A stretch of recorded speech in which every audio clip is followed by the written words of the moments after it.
Hi everyone, it's Michael, and as promised, I wanted to create a quick video to showcase exactly how I'm transferring my orchids from Los Angeles to San Francisco. Now, I do have the luxury of this being a brief journey, so if your journey is much longer, you might want to make some other considerations. But I will say, thus far, this has been infinitely less disruptive than the method I used the first time I transferred my orchids from Colorado to Los Angeles. And if you haven't seen that video, I will link it below. So what I've done here is I've ordered 3 45-liter collapsible crates, and these cost $25.98 each. They're from a brand called Pool Whale, but I will say it's an investment for me. I understand that's expensive, but I'm gonna reuse these crates over and over again because if I ever have to move my plants, I think that this is the system I will use. This has been so much less disruptive to my plants than what I did the first time I moved from Colorado to Los Angeles. If you haven't seen that video, I will link it below. But this has been so easy. And if I take you in closer, you can see that the crates are pretty perfectly suited to my collection because I have slowly but surely standardized the jar size I'm using for all of my plants. And this crate fits 3 of them perfectly. So they're kind of snug, they're not too loose, they're not gonna bang against each other, and they're not gonna rattle around. So that is really perfect. Now, I will say that there are some considerations that have to be made before you embrace this method. One of which is, do you have any, spider mites? Do you have any infestation problems? Do you have thrips? Because if you have anything like that, I would obviously not recommend you putting all of your plants together like this.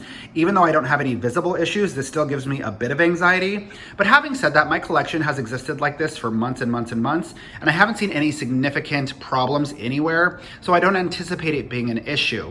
But if you have struggled with those things, I would encourage you to really consider it before you group all of your plants together. It just creates a really fertile breeding ground for them to kind of leap from plant to plant. One of the other things I really value about these crates is they have tons and tons of ventilation. So the plants will be able to breathe during the journey, which makes all the difference. So I just wanted to show that super briefly. I'm gonna show you how I load these into the car and how I unload them, but that's pretty much the extent of what I'm doing. I'm keeping it very minimal and very simple. I'm all packed up. I've got all of my orchids right here behind me in those collapsible crates, and it's looking like it's going to be a very secure and very steady journey. I'll keep you posted. All right, my friends, I've made it all the way to our new place in San Francisco, and can you believe it? I don't see one dropped bloom. I don't see one broken flower spike, one broken pseudobulb. I don't even see any broken roots. This system was phenomenal and super constructive. So what I'm gonna do is I'm gonna get my grow light shelf set up. I'm gonna get them put onto it so I can really evaluate closely how they've all performed and how they've fared with this transition, and we will come back and look at it. After less than 30 minutes, every single one of my orchids has been unpacked and placed where it belongs.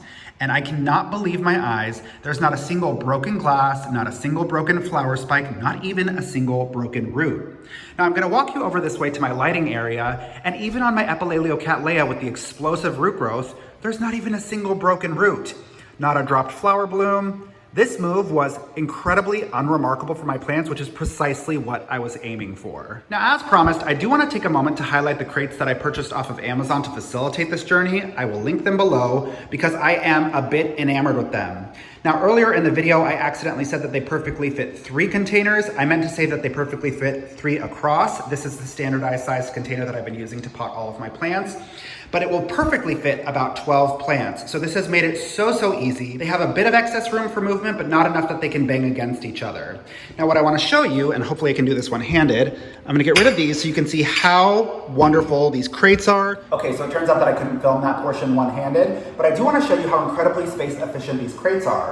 So these edges flip right up like so, and then the entire crate collapses down to practically nothing. This fits perfectly in a closet, this fits perfectly in a suitcase. It makes it so easy. And what I love about this is it's now a repeatable routine. I can replicate this process in a heartbeat, no problem. And the fact that I incurred literally 0 problems with any of my plants in this process is remarkable in and of itself. Suffice to say, I am a huge fan of how this move played out for my orchids. I'm thrilled that none of them have to reestablish their root systems or be repotted.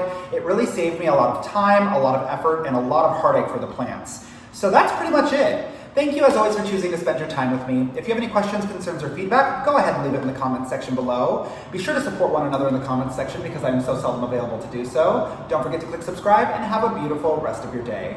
Mwah! Bye guys.